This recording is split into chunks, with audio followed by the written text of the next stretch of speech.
Hi மக்களே, இன்றைக்கி என்ன கலெக்ஷன் கொண்டு வந்திருக்கேன் அப்படின்னா, சின்ன பசங்களுக்கான ப்ரேஸ்லெட் தான். ப்ரேஸ்லெட்னால் இது வந்து காப்பு மாதிரி போட்டுக்கிறதுக்கான இது. ஒரு 5 கலெக்ஷன்ஸ் தான் எடுத்துகிட்டு வந்தேன். சரி எப்படி போகுது பார்க்கலாம் அப்படின்றதுக்காக கொஞ்சம் தான் எடுத்துகிட்டு வந்தேன். ஏன்னா இது வந்து சின்ன பசங்களுக்கு வந்து நம்ம கோல்டு போட்டு விட பயமாக இருக்கும். நாளை என் பாப்பாவுக்கு இது நாள் வரைக்கும் பிறந்த உடனே கொஞ்ச நாள் போட்டேன். அதுக்கப்புறமா அப்படியே கலத்தி வச்சுட்டேன். ஏன்னா மிஸ் ஆயிரும் அப்படின்னு சொல்லிட்டு கலத்தி வச்சுட்டு போடாமலே ஆயிடுச்சு. இப்போலாம் எங்கே போனாலுமே சுத்தமாக அவளுக்கு கோல்டே நான் போட்டு விடுறதில்ல.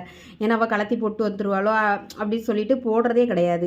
ஸோ அந்த மாதிரியான குட்டி பசங்களுக்கு தான் இந்த காப்பு ப்ரேஸ்லெட்டு. இது வந்து அட்ஜஸ்டபிள் சைஸ் தான். நம்ம அட்ஜஸ்ட் பண்ணிக்கலாம். கைக்கு ஏற்றவாறு எவ்வளோ அளவு பத்தாதே அப்படிலாம் பார்க்க தேவையில்ல, அட்ஜஸ்ட் பண்ணிக்கலாம். ஸோ அதனால் ஈஸியாக தான் இருக்கும். இந்த ப்ரேஸ்லெட் வந்து நேற்று நான் வந்து கலெக்ஷன்ஸு பெரியவங்களுக்கான கலெக்ஷன்ஸ் போட்டிருந்தேன்ல, கை செயின், அதை பார்த்துட்டு ஒரு பேரண்ட், பாப்பா கூட உள்ள ஒரு பேரண்ட் வந்து கேட்டிருந்தாங்க. அப்போது அவங்க சின்ன பசங்களுக்கு போடுற மாதிரி இருக்குதான்னு சொல்லி கேட்டிருந்தாங்க. அவங்களுக்கு நான் அந்த கலெக்ஷன் அனுப்பி விட்டுருந்தேன். ஸோ அவங்க வந்து இந்த இதை செலக்ட் பண்ணியிருக்காங்க. சாட்டர்டே வந்து பேரண்ட் டீச்சர்ஸ் மீட்டிங் இருக்குது. ஸோ அன்னைக்கு நீங்கள் கொண்டு வாங்க, நான் வாங்கிக்கிறேன் அப்படின்னு சொல்லியிருக்காங்க. ஸோ இந்த கலெக்ஷன்ஸ் வந்து அவங்க செலக்ட் பண்ணியிருக்காங்க.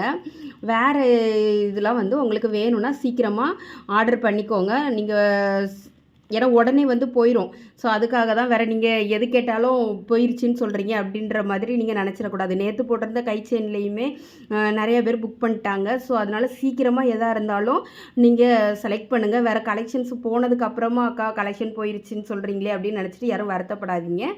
ஸோ இதுதான் மக்களே இன்றைக்கி கொண்டு வந்த கலெக்ஷன்ஸ். ஏன்னா சின்ன பசங்களுக்கு நம்ம போட பயப்படுவோம். பாருங்கள், இதெல்லாம் கோல்டு மாதிரியே இருக்கும். நம்ம இப்போ இது வந்து நம்மளாக சொன்னால் தான் தெரியும் இது கோல்டு இல்லை கவரிங்குன்னு சொல்லி. நம்ம சொல்லாமல் இது வந்து போட்டு பார்த்தாங்கன்னா யாருமே வந்து இது கவரிங்னு நினைக்க மாட்டாங்க. ஸோ அந்த மாதிரி ஃபார்மிங்கில் தான் இருக்குது. ஸோ நீங்கள் தைரியமாக வாங்கலாம். உங்களுக்கு பிடிச்சிருந்தேன்னா சீக்கிரமாக இதோட டீட்டெயில்ஸ் உங்களுக்கு வேணும்னா நான் கான்டாக்ட் நம்பர் கொடுக்குறேன். அதில் கேட்டு விசாரித்து நீங்கள் புக் பண்ணிக்கோங்க. அவ்வளோதான் மக்களே. தேங்க்யூ.